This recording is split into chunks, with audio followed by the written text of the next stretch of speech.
Hidden talents.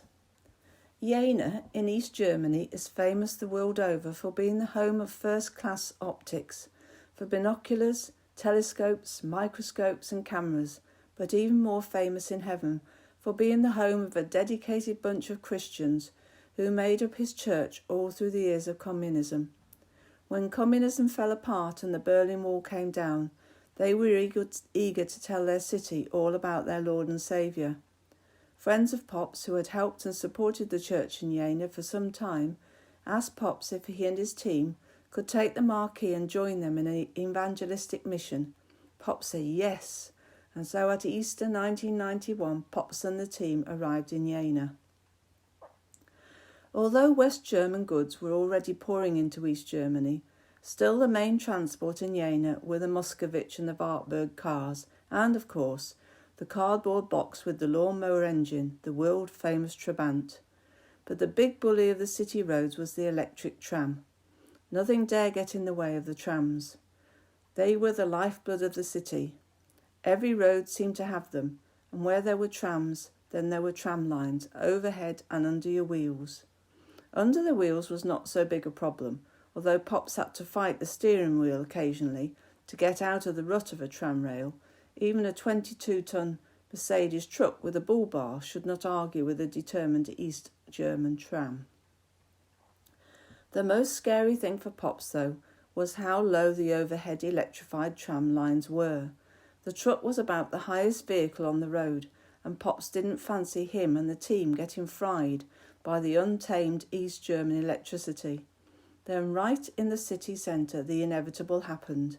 The tram wires suddenly dipped to get under a main railway bridge in the city. Pops put the brakes on. There was only one thing to do. "I need a volunteer to direct me under the wires," Pops shouted. "I'll do it," shouted back Barry, and at that moment Barry became the legend in the annals of All for Jesus missions. This was Barry's first mission with Pops. If it hadn't been, no doubt he would not have volunteered so readily, but would have taken the hint from the rest of the team, who were pretending to be deep in prayer. Fixed to the back of the truck there was a ladder, and that was used to climb onto the roof to reach all the main beams of the marquee that were lashed down to special racks for transport. Pops told Barry to climb the ladder just far enough so he could see the top of the roof of the cab, the highest point of the truck. Then with one hand to hold on to the ladder, and with the other hand stretched out to wave Pops on if the tram wires were going to miss the truck, the signal Pops would watch out for in his mirror. Pops firmly ignored the growing angry queue of trucks, Trabants, and by now even a tram that had reluctantly stopped. When Barry was in place and had rehearsed his signals, Pops thanked the growing crowd of onlookers for all their expert advice. He put the truck in gear and cautiously set off to the low bridge, keeping one eye on his mirror where he could see Barry's hands signalling to keep going. 20, 10, 5 metres, the truck was going to make it. Pops can still see Barry's hand waving him on. At last, the truck was on the other side and the crowd started clapping. Pop shouted Dankeschön or something like that, put his foot down and started to follow the directions he had been given to the mission site. Barry was now holding on for dear life and still signalling to Pops, but Pops was only thinking of how much time had been wasted negotiating electric wires and low bridges and wanted to get to the site before it was too late to erect the marquee.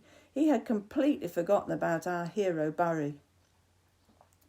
The first sight the brave German Christians had of their UK brethren was a massive truck speeding through their streets, weaving in and out of parked or abandoned Trabants, with a crazy Englishman hanging onto the ladder at the back, waving for all his worth and shouting at the top of his voice, "Stop! Stop!"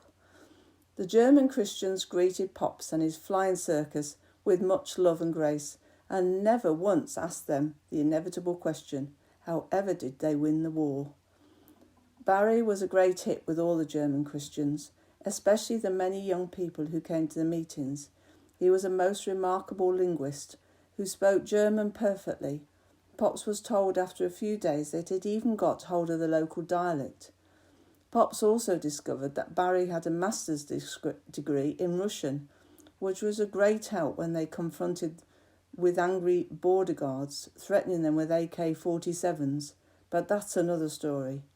Barry could have chosen a high-flying career in languages, but instead he chose to be a humble servant of Jesus, happy to have fellowship with those who preach the gospel.